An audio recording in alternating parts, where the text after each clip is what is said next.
A lot of them are marketing themselves like this, that everything will be okay if you trust me to live peacefully and joyfully. You don't need a guru. You seek one only when you want a bridge to the beyond. If everything goes dead wrong, you will be still okay. That's a promise I'm making. It took a pretty long time to make my energy so volatile and aggressive and a real heartbreaking sadhana. I'm not going to spend a lifetime holding it back. These people will just come, stand in front of your house and just tell you what will happen in your house. You will simply sit in one place. All the snakes will come. When we were doing the Dhyana Linga, snakes started coming because it's just drawn to that energy. They're very sensitive. Some time ago, I belonged to those tribes. It is so much closer to human energy than anything else. Everybody lives. All those who are alive live, but all of them don't live the same way.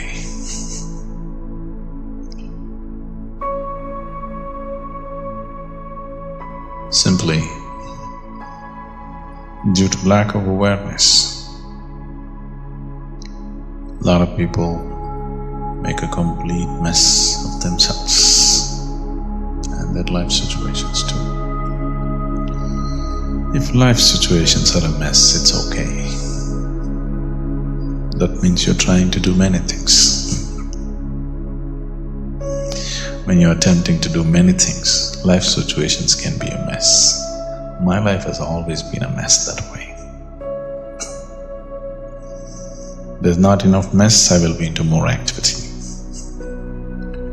So it's always been a mess for a long time.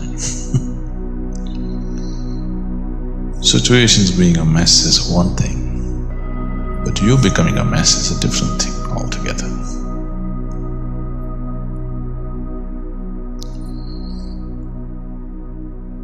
When the necessary awareness is not there, it doesn't matter how carefully you try to live, you will become a mess.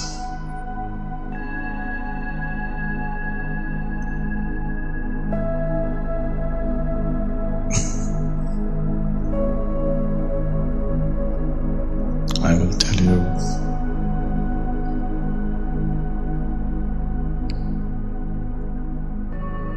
my university time joke. Are you okay? Can you digest?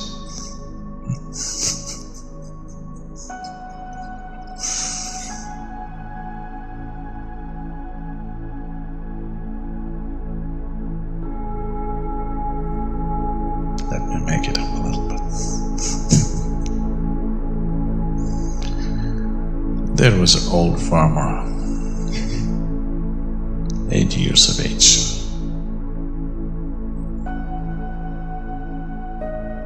Because his family insisted that he must go for a medical checkup.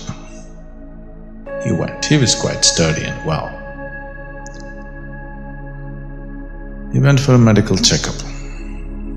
The doctor stripped him down to examine him, and he noticed the old man was not even wearing an underwear. So after all this exam, he said, "You're built like a bull. You're strong and fine for your age." He was 80 years of age. But if you wear an underwear, one thing is, it's hygienic. It also keeps you warm.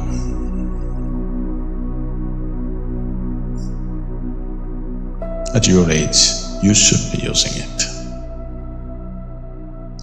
"Oh doctor, all my life I never used an underwear." I said, "It's okay, it's time you use it, because it's both hygienic and it keeps you warm, which you need at this age." So,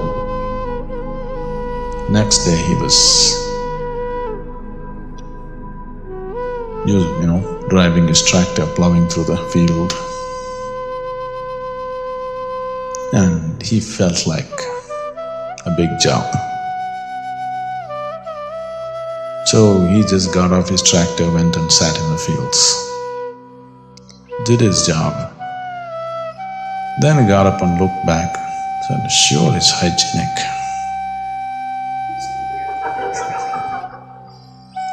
Then he went and got up and sat on the tractor seat. He said, sure, it's warm too.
Brahmananda Swarupa means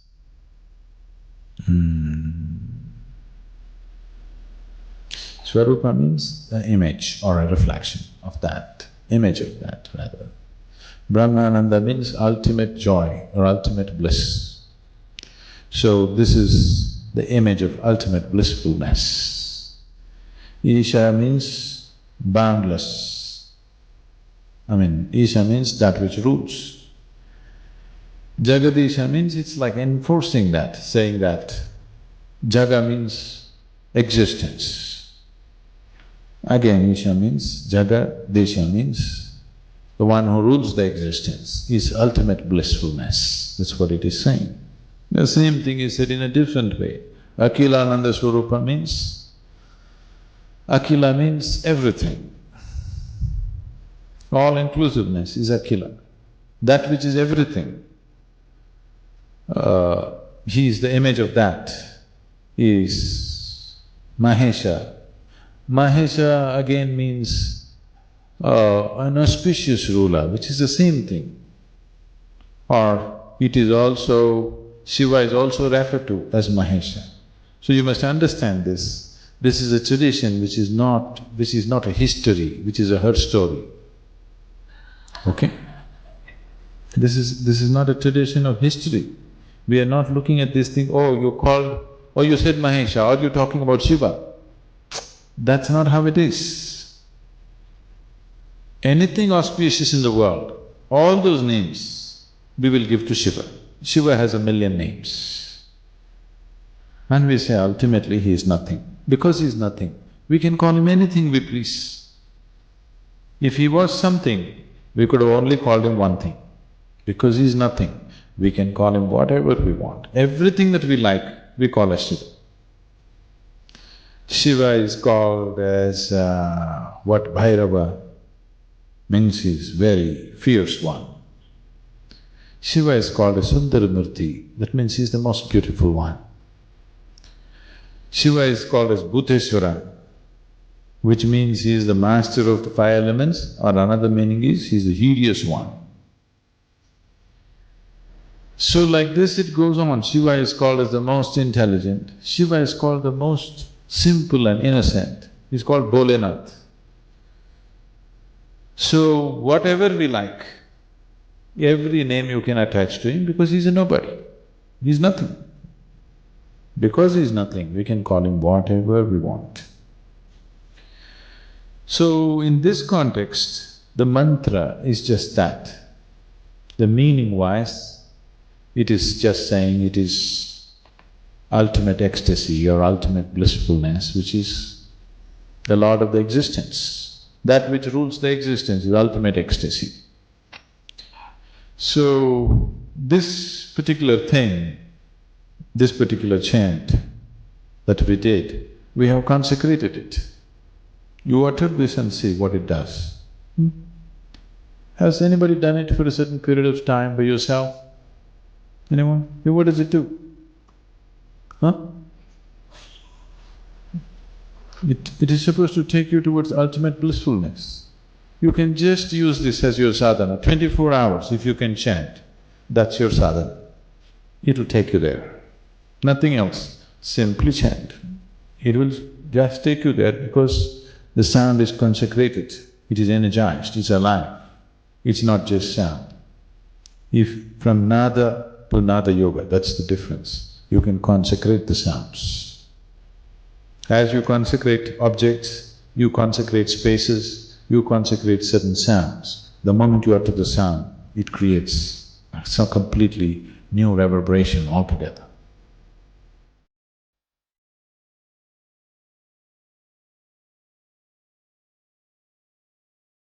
Jananam sukada maranam karuna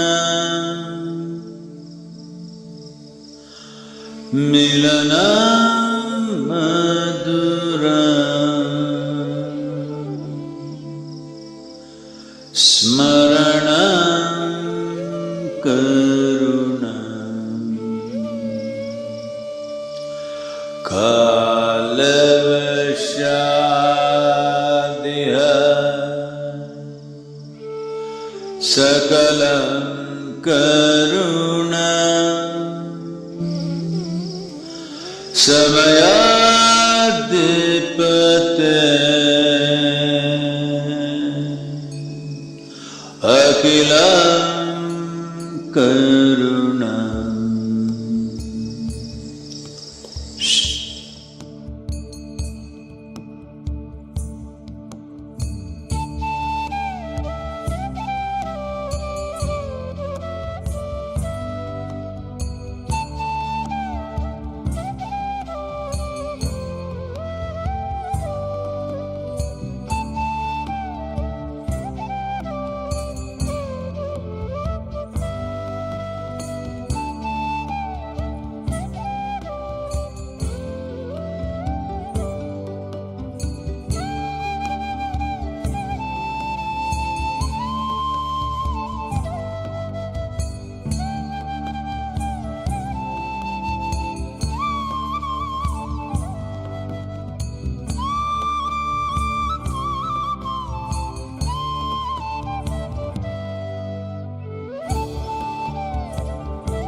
Every day, the period from 6:20 to 6:30 p.m.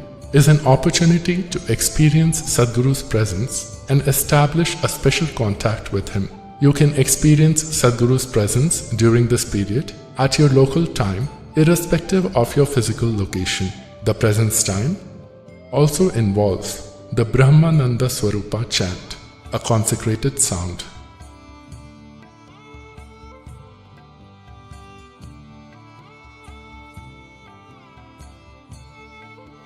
Here, the Yoga Center, we invested a certain amount of energy, a phenomenal amount of energy, that even if you're like a stone, we can shake your spine a little bit. We can have you reverberating, no matter who you are. If with little willingness if you come. If you come with unwillingness, we are willing to work with you. So we invested energies, and particularly for those of you who are little resembling rocks, I'm not saying rocks in a negative way, you know you're rock. That's not negative. You rock is just grammatically wrong, so I'm saying you are like a rock. Even if you are like a rock, well, we set up times of the day. Morning, evening, we set up times because many of you don't see a morning in your life. I'm not talking to those people who live here, we make sure they see the morning. Those of you who come from other places and those of you who are on the live stream, if you have not seen a sunrise, I don't want to disturb your lifestyle. So evening, 6:20, we have set a time. At that particular time, there is a certain concentration of energy.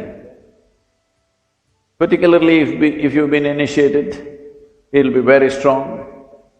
Even otherwise, if you use some kind of thought, emotion, image to get connected to this space, we can see that that particular time works for you as a strong presence. So, between 6:20 and 6:40, these 20 minutes, all this costs life. We've invested a certain amount of, certain dimension of energy. Whatever time zones you are, your local time, 6:20, morning or evening, you could become available to this. We will spend a few minutes in this presence, keep your hands open, eyes closed, slightly upturned face. Swarupa Isha Jagadisha Akhilananda Swarupa Isha Mahesha Brahmananda Swarupa Isha Jagadisha Akhilananda Swarupa Isha Mahesha Brahmananda Swarupa Isha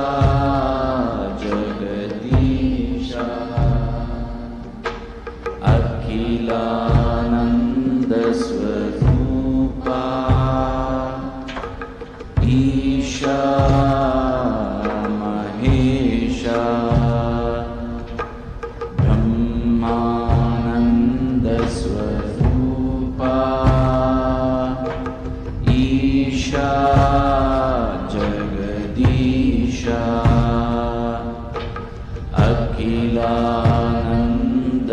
Akhilanandasvarupa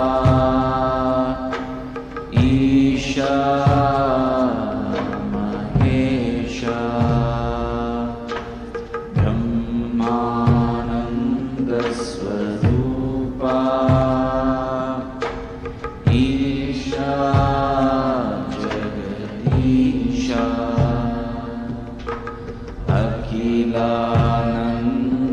Akhilanandasvarupa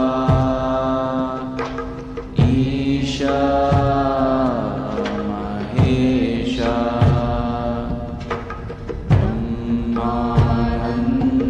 Brahmanandasvarupa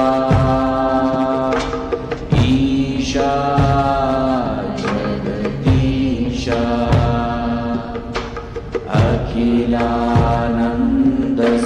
Akhilanandasvarupa Isha Mahesha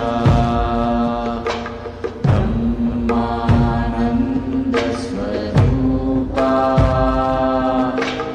Isha Jagadisha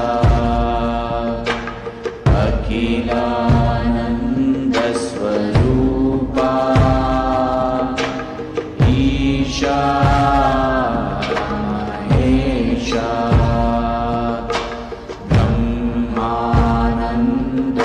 Brahmanandasvarupa Isha Jagadisha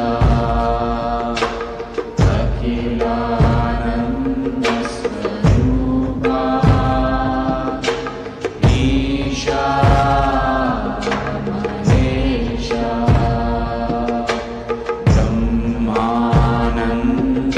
Brahmanandasvarupa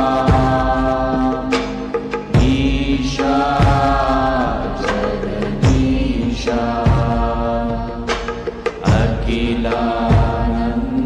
Akhilanandasvarupa Isha Mahesha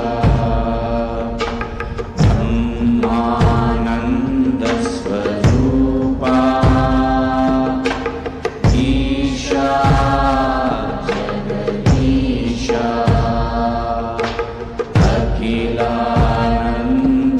Akhilanandasvarupa Isha Mahesha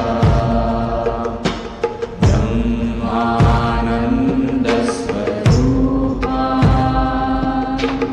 Isha Jagadisha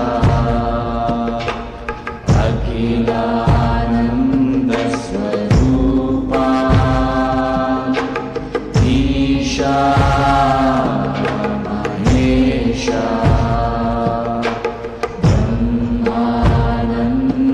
Brahmanandasvarupa Isha Jagadisha Akhilanandasvarupa Isha Mahesha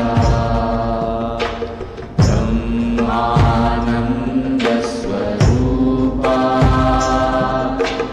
Isha Jagadisha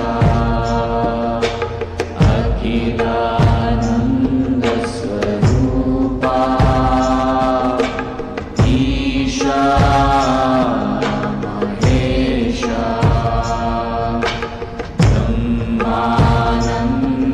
Brahmanandasvarupa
Keep your hands open, sit with a slightly upturned face, eyes closed.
Take your own time. Take your own time. Slowly, very, very slowly, open your eyes.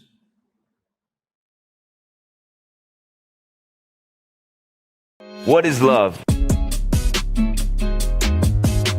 I just want to believe the same thing that you believe because it's beautiful. The way you treat everyone. When you're feeling loving, everybody looks wonderful. Just be in love, life will happen. When I told my fans in some podcast that I was following you, and they said like, okay, but what does guru mean? One who dispels the darkness. Or you can say, like Alok, light. Everything that you need to know about life is here. You just have to learn to read this properly. I saw so many miracles and so many evidences. So I do believe in miracles. Just show me one damn thing here which is not a miracle. Human mind is the greatest miracle. The sound can penetrate to water. Anything that penetrates through water penetrates through human tissue. Sounds which is going as music today touches at least 170 genes in the human mechanism. This could cause many things. Is a purpose only by itself or also taking care of the brighter vision? Whenever somebody claimed God is talking to me, horrendous things happen. If you talk to God, it's called prayer. If God talks to you, it's called schizophrenia. The biggest problem with humanity is they're bloody serious about themselves. Your psychological drama is made up by you. You enjoy the drama. But if you believe it's true, we call you medical terms which are not good. Well, a few weeks ago somebody asked me, you should have a conversation with one Alok. Then I imagine an Indian guy.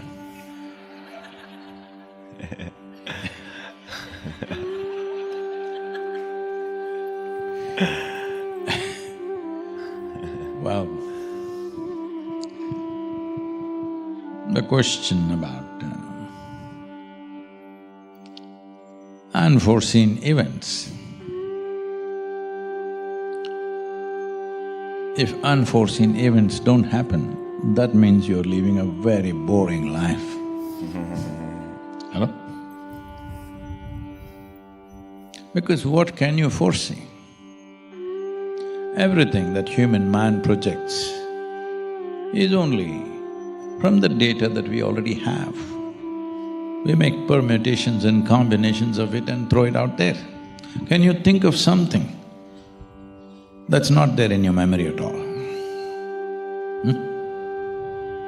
It's just not there because it's data. You can mix it and match it and make it many things out of it, but nobody can come up with something in their mind because it's repetitiveness. So unforeseen situations, of course we don't want to burn down, that's not what we're looking for, even in the unforeseen ones. But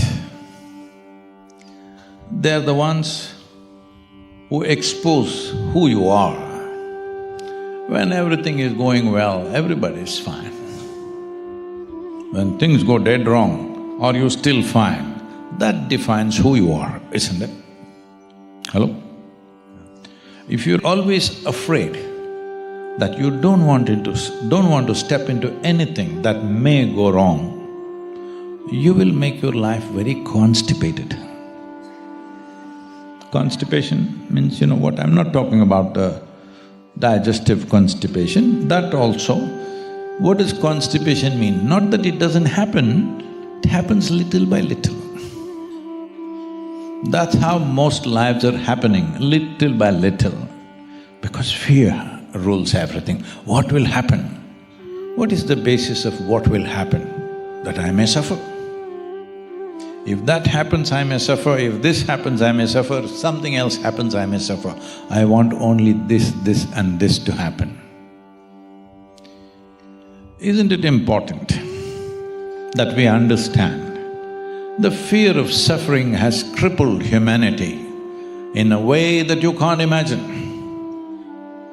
Human beings have become a half step, never a full stride, because what will happen? Everything is run by fear. Governments are running by creating fear. Economists are constantly saying next year is going to be the most disastrous year. Hello? The climatologists are saying next year is going to be the… tomorrow I'm talking about, in Tomorrowland. And of course, the religious people are saying they will burn you and fry you in hell and make a barbecue out of you forever. Everybody is trying to tap onto the fear.